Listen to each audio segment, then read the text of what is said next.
Celeste Ashford Sterling laughed. The moment she saw Sawyer Langley climb down from the cab of a rusted garbage truck and pull it into the service yard, she was already surveying for her company's new partnership program. She said it loud enough for her entire management team to hear that a single father on the edge of bankruptcy should probably focus on learning to service luxury vehicles, not hauling scrap metal home like a salvage yard operator. Sawyer didn't respond. He walked around to the rear of the truck, connected an external power line to a panel hidden beneath the bumper, and activated the hydraulic system. The lift groaned. The rear gate swung open. There was no garbage inside. A shape beneath a dusty tarp slowly came into view, held in place by a custom locking frame, and when the canvas dropped to the concrete floor, Celeste Ashford Sterling stopped laughing entirely. What sat inside that garbage truck was the last prototype her father ever built. The car that company records had declared destroyed by fire 13 years ago. Stay with this until the end to find out why the car hidden inside a garbage truck could cost a CEO everything she thought she owned. The morning that changed everything started the way most mornings did at Langley Motor Works, quietly and not quite right. Sawyer Langley arrived before 7, unlocked the roll-up door by hand because the electric motor had been failing for weeks, and found a message from the Hendersons taped to the windshield of their sedan, asking if he could wait one more week on the invoice because Dennis had just lost overtime. He read it twice, set it on his workbench, and started on the car anyway. Sawyer had been running the Gara since his father passed it to him 15 years earlier, and the business had never made anyone rich, but it had always made sense. A neighborhood shop in a working-class stretch of outer Detroit, where people brought vehicles that dealerships priced out of reach. The problem was that the economics of making sense had quietly been deteriorating for 2 years, and the morning of the garbage truck was the morning the numbers finally refused to be ignored. The lift that dominated the center bay, a 4-post hydraulic unit that could raise a full-size pickup with cargo, had developed a pressure leak 3 months ago, and the repair quote from the equipment company was more than Sawyer had cleared in the previous 2 months combined. The electrical sub-panel that powered 3 of his diagnostic bays had been throwing circuit faults since spring, and the temporary workaround he had rigged with an extension cord and 2 surge protectors was the kind of fix that embarrassed him every time a customer noticed it.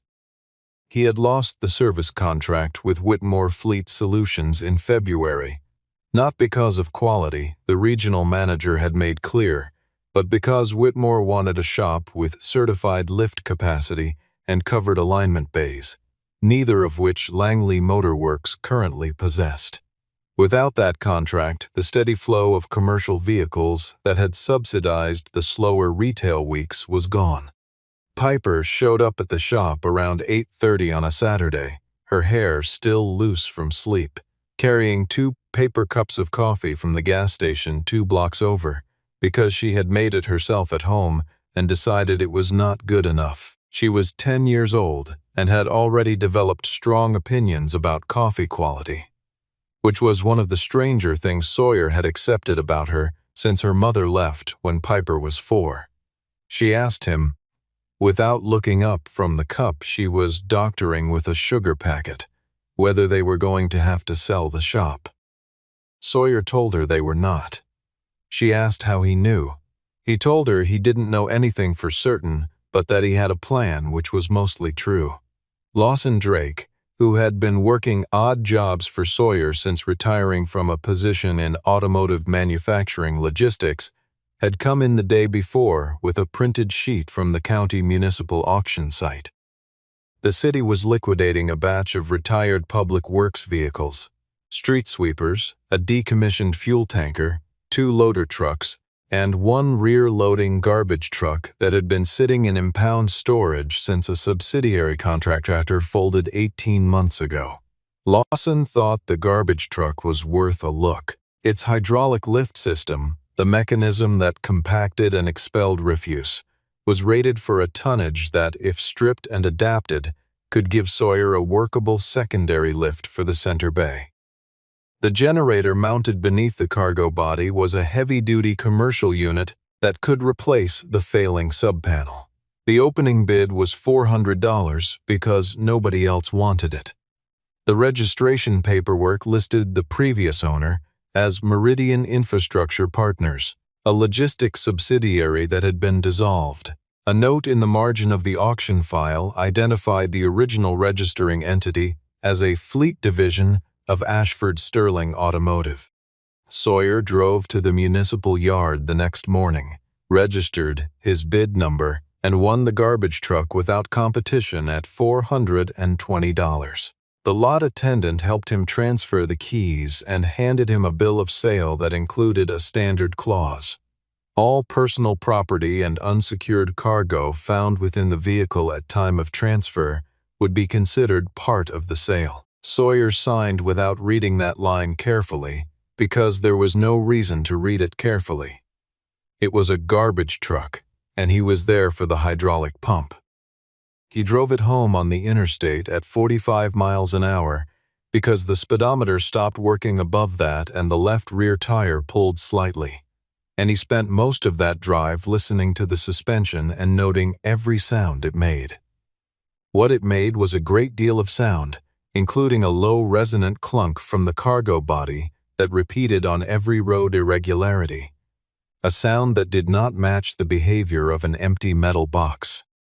He pressed harder on the brake twice to test weight response, and the deceleration was longer than it should have been for a vehicle carrying nothing but its own frame. He told himself it was probably residual hydraulic fluid pooled in the lift chamber.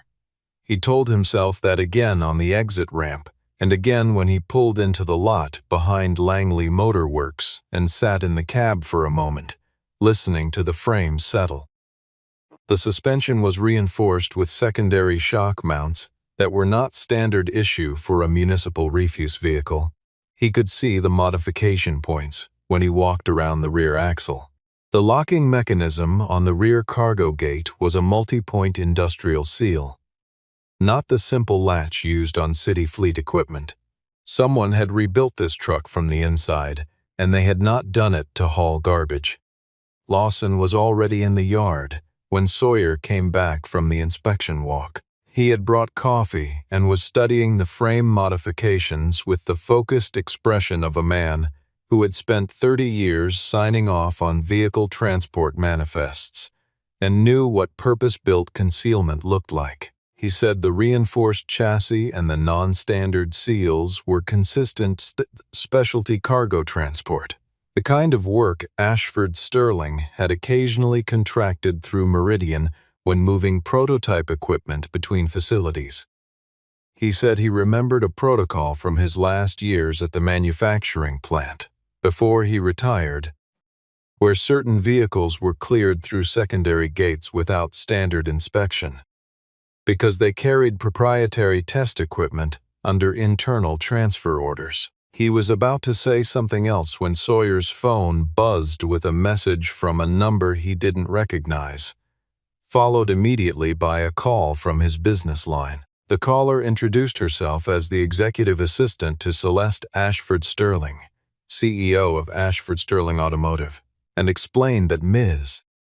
Sterling would be visiting Langley Motor Works that afternoon as part of a vendor evaluation for the company's new regional service expansion program. The shop had been recommended by a fleet coordinator who had used Sawyer's diagnostics on a company van 2 years prior. The assistant asked if the space would be available. Sawyer said yes, hung up, and looked at the garbage truck sitting in his yard. He pulled it into the first bay and closed the door behind it. Celeste arrived at 2:15 with a convoy of 3 black sedans and a total of 7 people. 2 operations managers, a regional procurement officer, a legal representative, a facilities consultant, and a young woman named Brielle Dawson, who carried a tablet and introduced herself as the company's lead development engineer. The evaluation was supposed to be a 40-minute walkthrough. Celeste spent the first 5 minutes on her phone near the entrance while her team spread out through the bays. And it was during that 5 minutes that Sawyer pulled the garbage truck out of Bay 1 because he needed access to the drain pit and had nowhere else to park it. He had meant to leave it around the side of the building. He did not make it that far before the convoy arrived, and so the truck was sitting in the service yard, rust-streaked, wide, and unmistakably a garbage truck, when Celeste finally looked up from her phone and surveyed the space. She said what she said. Her operations managers registered the acceptable reactions. Brielle Dawson looked at the truck and did not laugh. Sawyer met Celeste's eyes and said, calmly and without heat, that the vehicle had been modified and he was still determining what for. Celeste said she assumed a man who bought garbage trucks at auction had developed a talent for finding value where others hadn't. And the line was delivered pleasantly enough, but the implication was clear. She was performing patience for a vendor she had already written off, and the performance was thin. She said that client confidence in a service facility was built on first impressions, that her company's brand carried obligations, and that partnering with a shop that used its yard as overflow parking for decommissioned city vehicles was not an image her marketing division would support. Sawyer said he understood. He said the truck came from an auction of retired Ashford Sterling Fleet assets, and he had bought it for parts. That information registered briefly on Celeste's face before it cleared again into professional neutrality, but Brielle turned and looked at the truck with new attention. Sawyer connected the external power cable to the panel beneath the rear bumper and started the hydraulic system. The primary mechanism, the compaction ram, did not move. The gauge showed pressure, but the ram stayed seated, as though the circuit had been interrupted.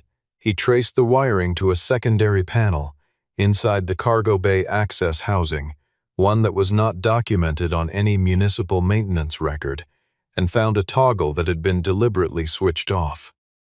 When he activated it, the response was immediate, not from the compaction system, but from a set of hidden actuators mounted along the interior walls of the cargo body.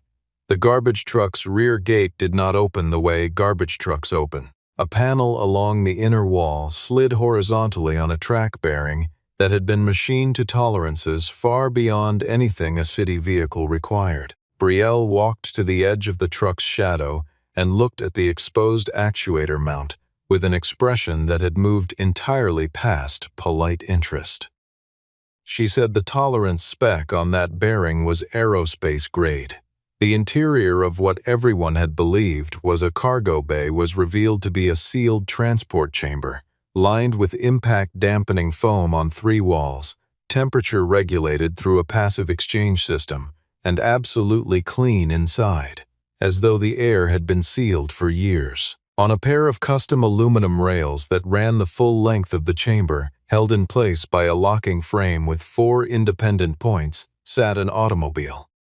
It was covered by a canvas tarp, and the canvas was old, faded at the edges, stiff in the way of material that had not been moved in a long time, but the shape beneath it was unmistakable to anyone who had ever spent serious time studying automotive form. It was a low car, wide in the hip, narrow in the shoulder, with a roofline that swept to a fastback angle that belonged to no production vehicle Sawyer had ever seen. The tarp carried a logo in its corner, a small silver star inside a circle, the old Ashford Sterling mark, the one the company had retired in favor of its current word mark 12 years ago. Celeste said quietly, to stop. She said it with the tone of a person who had just recognized something they did not expect to see and was not yet certain whether to be afraid or grateful. Sawyer unhooked the forward locking bracket on the rail system and pulled the tarp free at the nose. It slid back in sections and fell to the floor of the transport chamber, and what it left behind was a car that had never been publicly seen, in a condition that should have been impossible because the last official record of its existence described it being consumed by fire in a warehouse on the eastern edge of the company's former main production campus, on a Tuesday night in early autumn, 13 years before this moment. The badge on the nose read Eclipse 0 in silver lettering on a matte black field. Celeste put her hand over the badge and did not speak for a long time. On the dashboard, in the handwriting of a man she had last seen from across a hospital room, was a note written on company letterhead and attached to the steering wheel with a strip of copper wire. On the driver's seat, sealed in a heavy envelope, were 4 words in the same handwriting. For Celeste, only if the truck is found outside the company. The handwriting was Preston Ashford Sterling's. Celeste sat on the running board of the garbage truck's exterior step with the envelope in her lap for nearly 2 minutes before she opened it, and when she did, the letter inside was 4 pages, written front and back on the same cream company stationery. Preston had written it by hand, not typed, because he had believed that handwritten documents were harder to selectively reproduce and easier to authenticate. He had dated it 11 months before his death. He wrote that the Eclipse 0 was his final design, that it represented a propulsion system he had spent 6 years developing with a small internal team whose identities he had not fully disclosed to the board, and that the core patent architecture of that system had never been formally registered because the registration process required disclosure to the legal division, and he no longer trusted the legal division. He wrote that he had become aware in the last year of his life that a party within the company's leadership structure was conducting private negotiations with an outside automotive group, negotiations that would result in the core technology being transferred to a holding entity that Ashford Sterling itself would then be required to license back at terms that would effectively make the company dependent on its own innovation, owned by someone else. He did not name the party by name in the letter. He wrote that he had arranged for the Eclipse 0 to be removed from the premises through a method that would not register on any internal transit log, using a vehicle type that no one would search, and that the prototype would remain secure in that vehicle until someone outside the company found it through legitimate means. He had tied the access permissions to the ownership documentation because he believed that whoever was honest enough to buy the truck for $400 and curious enough to open the chamber deserved to be in the room when the truth came out. He asked Celeste to trust that person. He asked her to do the harder thing.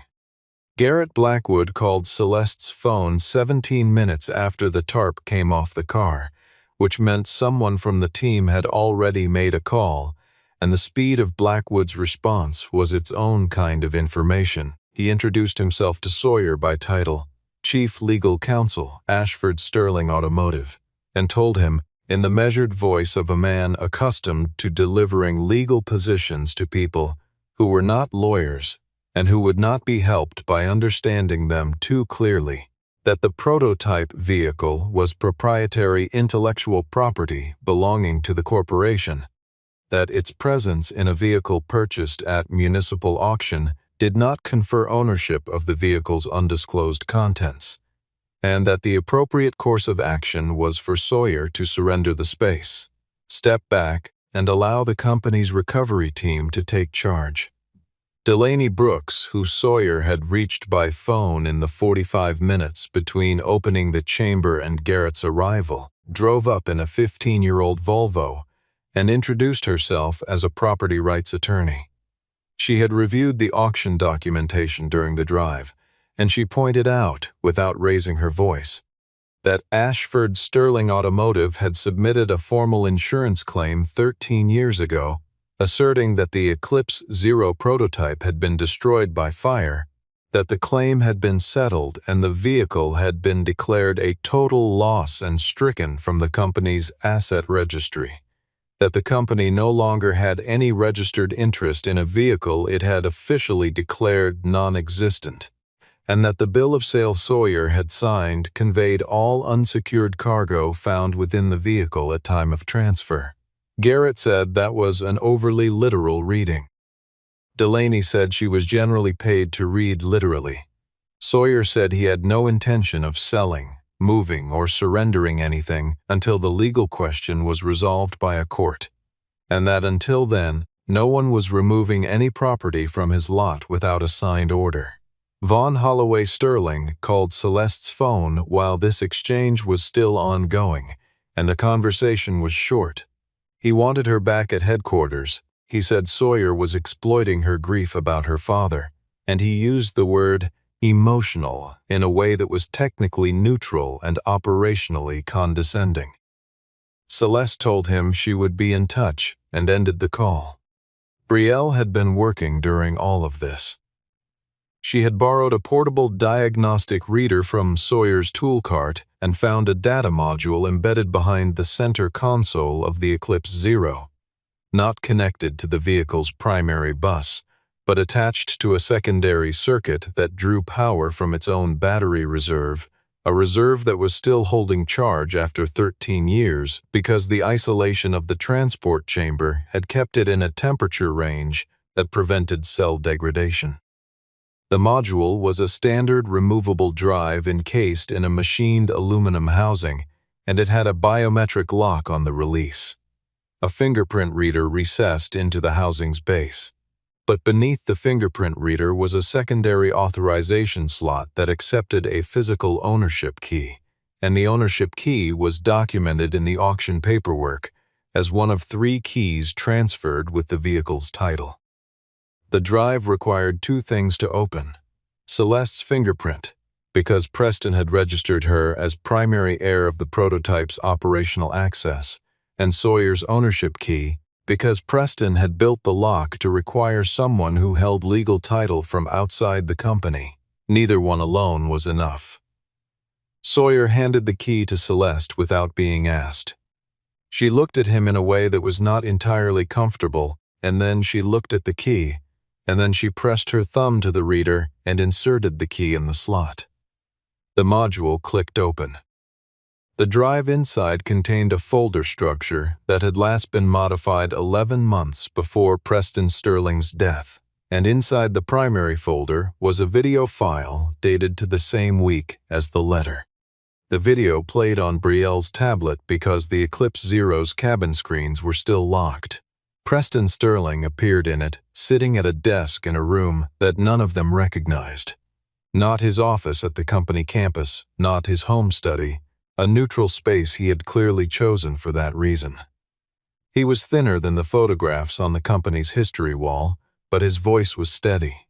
He confirmed, on camera, with documentation visible on the desk beside him, that the Eclipse Zero contained a propulsion system architecture that he had protected from registration because he had discovered, through a private audit he commissioned without informing the board, that Vaughn Holloway Sterling had been in direct negotiation with Dorian Blackwood of Blackwood Dominion Automotive for a period of not less than 3 years, negotiations that included a term sheet for the transfer of Eclipse's core drive technology to a shell company in which Vaughn held undisclosed equity, at a valuation that would make the transfer appear routine and leave Ashford Sterling with a licensing dependency it could never exit. He said that if Celeste was watching this video, it meant the truck had been found by someone outside the company, which meant the chain of custody had held, which meant there was still time. He said the Eclipse Zero's data module contained the full patent architecture, the engineering specifications, the internal communications documenting the conspiracy, and a set of protective voting rights that Preston had embedded into the prototype's ownership structure. Rights that, if activated by the legal heir in conjunction with the vehicle's registered owner, would grant blocking authority over any asset transfer involving Eclipse technology. He looked at the camera for a moment before the recording ended and said, simply, that he was sorry he could not stay long enough to do this himself, and that he hoped the right person had found the right truck. Lawson Drake had a memory that came back to him in pieces that evening.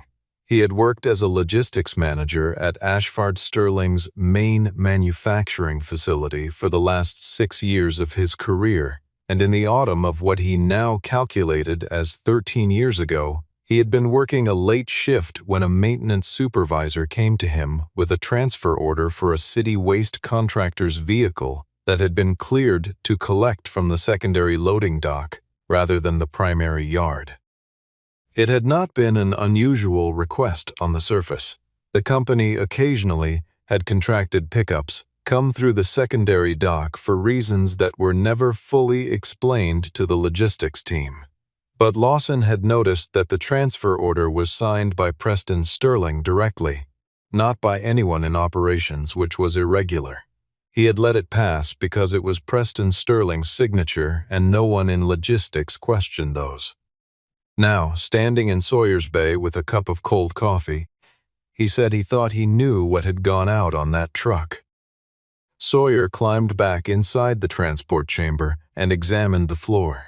The rubber matting that covered the base of the chamber had a seam he had missed earlier, and when he pressed along it with a flathead, a secondary panel opened.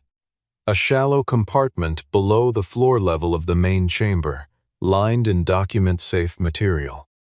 Inside were 3 items in sealed sleeves, a USB drive containing what the label described as engineering backup files, a bound folder of handwritten specifications in Preston Sterling's hand, and a single sheet of paper that was not handwritten, a contract executed and witnessed bearing 2 signatures.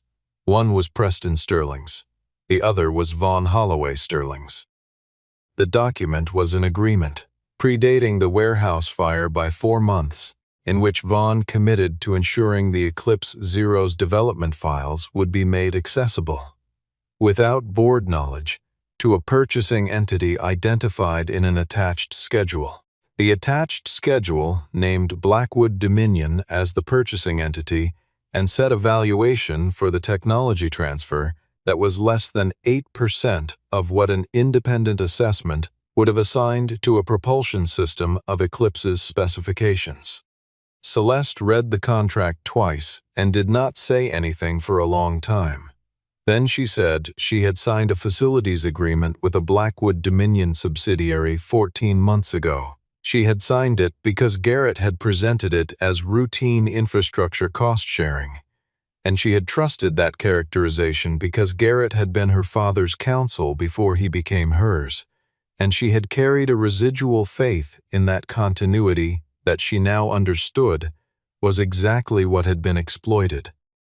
Sawyer said, without cruelty but without softening it either, that trusting someone because of their title rather than their pattern of behavior was how these things worked, and that she was not the first person in her position to find out too late. Celeste said she knew that. Sawyer said it anyway.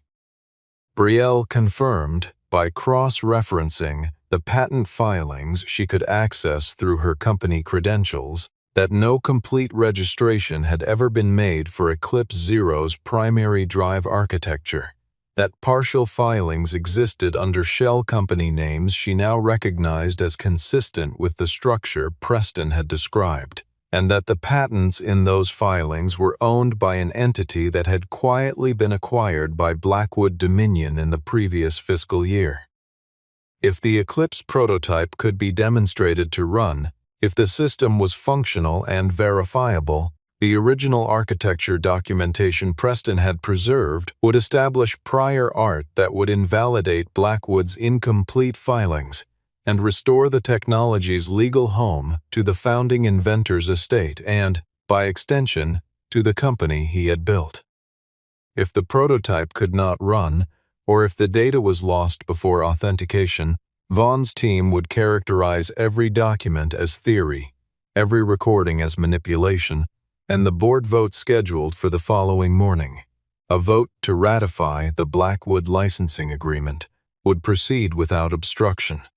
The board vote was at 9 in the morning. It was currently 8:40 in the evening. Sawyer had worked through the night before on things that mattered less than this, and he started immediately. He asked Brielle what the Eclipse's drive system needed, and she walked him through it.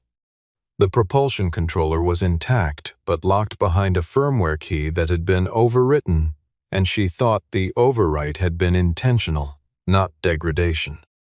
There was a secondary circuit board mounted inside the rear axle hull housing that she had identified as non-original, the wrong manufacturer's mark, the wrong generation of component. It had been installed to interrupt the startup sequence. Sawyer pulled the board within 20 minutes using a magnetic extractor he had made from a coffee can lid and a rare earth magnet 3 years ago for a different job. And what it left was a clean control loop that Brielle said should, in theory, respond to a raw start if it had power. The Eclipse had no independent power source remaining. The battery system had been drained through the isolation years. What the garbage truck had running to a tap point on the driver's side chassis was a commercial generator with enough output to push a cold start through a system with no load resistance. Sawyer had identified that generator on the first day and planned to strip it. He used it instead. He ran cables from the garbage truck's generator to the Eclipse's main input bus, built a current limiter from components on his workbench, and told Celeste and Brielle that if the firmware key was truly overwritten, this would fail silently, and if there was a secondary lock he hadn't found, it might trigger a wipe. He said he thought the system was designed to survive. He said he had not been wrong about a mechanical red in about 4 years. Celeste told him to proceed. The Eclipse Zero started with a sound that was nothing like a combustion engine, a rising electric tone that leveled out into a steady resonance, cool and precise, the sound of a machine that had been waiting to be right rather than merely running. The dashboard lit in sequence. The control screens came alive. A startup routine that Preston had apparently programmed ran through its self-check without a single fault flag. And at the completion of that check, a video cued automatically, the last one on the drive, a recording made at a different time than the earlier message, shorter, just over 2 minutes, and Preston Sterling looked in this one like a man who had already made his peace with what he was setting in motion. He confirmed the protective voting rights. He named Vaughn and Garrett explicitly. He described the night the prototype had been moved and what he had arranged with the logistics supervisor he trusted. He said the rights would activate on a formal challenge filed by the legal heir and the registered owner, jointly before the relevant vote took place. He said the Eclipse would verify their identities through the module data and the auction record if both parties presented the car, in person, before the board. He said he had designed it this way because a machine, presented in a room, is harder to argue with than a document, and his family had always been better at arguing with documents. Sawyer looked at the prototype, then at the garbage truck. He had 2 cars he owned, and one of them was elegant and priceless, and the other was a rusted municipal vehicle he had bought for $420 to strip for parts. He drove the garbage truck to the Ashford Sterling headquarters building with the Eclipse Zero still locked in the transport chamber, because Delaney had told him that moving the prototype outside of its documented transport environment would create a chain of custody question that Garrett's team would exploit. And Sawyer understood chain of custody from years of insurance work and knew she was right. The garbage truck arrived at the address of a Glass and Steel corporate campus at 7:58 in the morning, and the reaction it generated in the lobby, the parking structure, the executive floor, and the boardroom was precisely the reaction Sawyer had expected and had not tried to avoid. Vaughn met them at the ground floor entrance with Garrett beside him and called it theater. He used that exact word. Sawyer said he had not come for the aesthetics. He walked to the rear of the garbage truck, entered the access code Brielle had transferred to him the night before, and activated the external controls. The gate opened. The rails extended. Eclipse Zero rolled out of the garbage truck and onto the polished concrete of the Ashford Sterling corporate driveway, gleaming, functional, 13 years overdue, and every person in that building who had anything to do with its supposed destruction had to look at it in daylight for the first time. The board convened because Delaney had filed the emergency challenge motion at 7:45, which gave the session legal standing to proceed, and because Sterling Quinn, the lead institutional investor whose capital commitment was the final element the Blackwood deal required, had taken one look at the Eclipse's engineering data, cross-referenced it with the patent analysis his firm had been quietly running for 6 months, and told his assistant to freeze his end of the deal pending review before he had finished his first coffee. Brielle presented the technical data. Delaney presented the ownership record. Lawson gave a witnessed account of the night the transfer order was signed. The video was played on the boardroom's wall screen. Garrett said Sawyer had manipulated the data module during the night. Delaney produced the module's own internal timestamp log, which was a tamper-evident record that could not be edited without breaking the hash chain, and asked Garrett to identify the specific manipulation. He could not. Vaughn said the contract in the floor compartment was a forgery. Celeste said she had her father's handwriting verified by 2 independent forensic analysts that morning, which was not entirely true. She had sent photographs to one analyst at 6 in the morning and received a preliminary confirmation at 8:15. But she said it with the certainty of a person who already knew the answer. Sterling Quinn formally withdrew his capital commitment from the Blackwood transaction at 9:44. Celeste activated the protective voting rights at 9:47. Vaughn was suspended from board participation pending investigation at 10:15, and Garrett tendered his resignation before noon, which Celeste declined on the grounds that a resignation did not carry the same legal implications as a termination. The board made an offer for the prototype before the session ended. It was a large number, a number with 8 figures in front of the decimal. Sawyer did not say yes. He said he had conditions and they were not primarily financial, and he wanted them in writing before he committed to anything. He wanted Vaughn Holloway Sterling and Garrett Blackwood formally removed from any operational or advisory capacity with the company, with that removal publicly stated and the reason documented.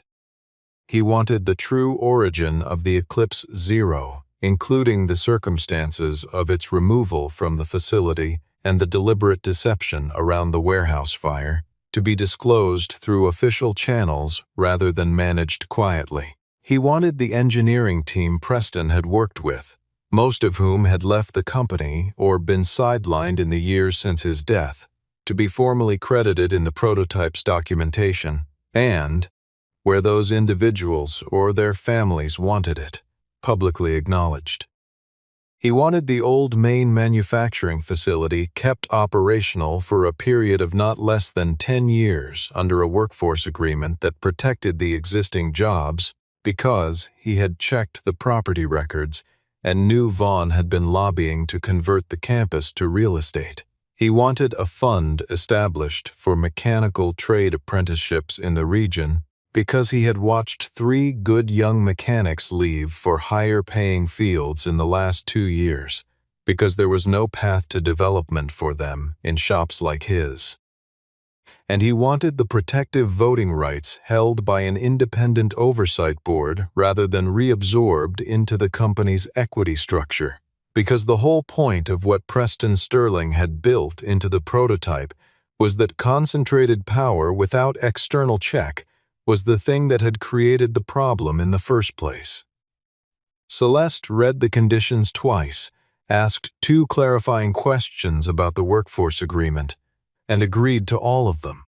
Sawyer received a settlement figure and a recognized co-ownership stake in the Eclipse Zero's technology portfolio, with terms that gave him a permanent advisory seat on the technical verification panel that would govern any future licensing of the drive architecture, a seat he accepted not because he needed the title, but because Preston Sterling had built an oversight mechanism into the prototype's ownership structure, and Sawyer thought it would be a betrayal to let that mechanism dissolve the moment it became inconvenient to the people who now needed it least. He went back to Langley Motor Works the following Monday. The lift was repaired within the week using funds he had available for the first time in 2 years, and the electrical subpanel was replaced properly, not with a workaround. The Hendersons paid their invoice in full. The garbage truck was not scrapped. There was a period of discussion about whether it should be retained or sold, and Sawyer ended the discussion by saying he was keeping it. It underwent a cosmetic restoration. Not a transformation, the rust was cleaned and sealed rather than replaced. The original modifications were documented and preserved, and it was eventually placed on display beside the Eclipse Zero at what Ashford Sterling called the Sterling Legacy Technical Museum, which the company opened on the campus of its original manufacturing facility 16 months after the board session. On the day the exhibition opened, Piper wandered through the main hall and stopped in front of the garbage truck and the car in its transport chamber, looking at the display with the particular thoroughness of a 10-year-old who has decided is worth understanding. She asked her father why they kept the garbage truck when they had the actual car. Sawyer said that the car was the discovery, but the truck was the reason anyone looked. He said if you only showed the thing that turned out to be valuable, you taught people to trust the surface, and that was the lesson that had gotten everyone into trouble in the first place. Piper considered this for a moment and said that made sense. Sawyer said most things did, if you looked at them long enough. Celeste Ashford Sterling gave a formal public statement 3 weeks after the board session in which she acknowledged the circumstances of the prototype's rediscovery, the nature of what had nearly been lost, and her own initial response to the man who had found it. She said that she had laughed at a garbage truck in a service yard, and that the garbage truck had turned out to be the most important vehicle in her company's history. She said she was publicly thanking Sawyer Langley for the decision he had made to hold the line, and she was sorry she had given him reason to have to make it. Sawyer was present at the statement and did not speak at it, but afterward, in the parking lot, when she repeated the apology in private, he said she was not the first person to look at the outside of something and decide she already knew what was inside. He said sometimes that was an honest mistake. She asked him how you trained yourself not to make it. He said you learned to stay in the room when something didn't sound right, even when it looked like nothing, because the things worth finding never announce themselves from the outside. He thought about the low resonant clunk from the cargo body on the interstate drive home, the way the suspension had sat just slightly wrong, the sound of a truck carrying something it hadn't been designed to carry. He thought about a gate swinging open and a tarp falling to the floor. The world had called it a garbage truck because no one had looked inside, and the thing it had been carrying the whole time was still sitting in the museum's center hall, gleaming under clean light right next to the rusted vehicle that had brought it home.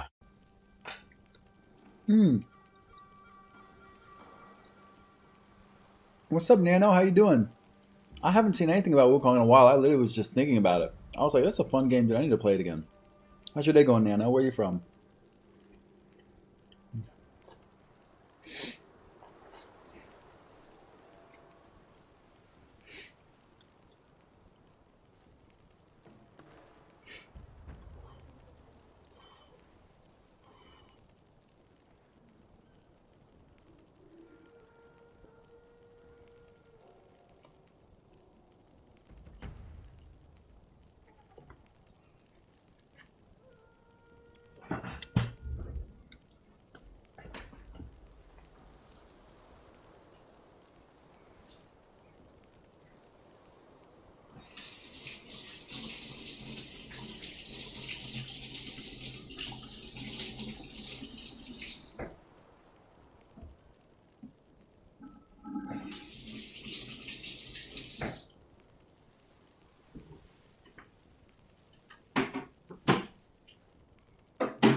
Yeah, bro, Crimson Desert's fun. Oh, wrong way. I'm going this way, right? What's up, Noah? How you doing today, brother? Welcome in.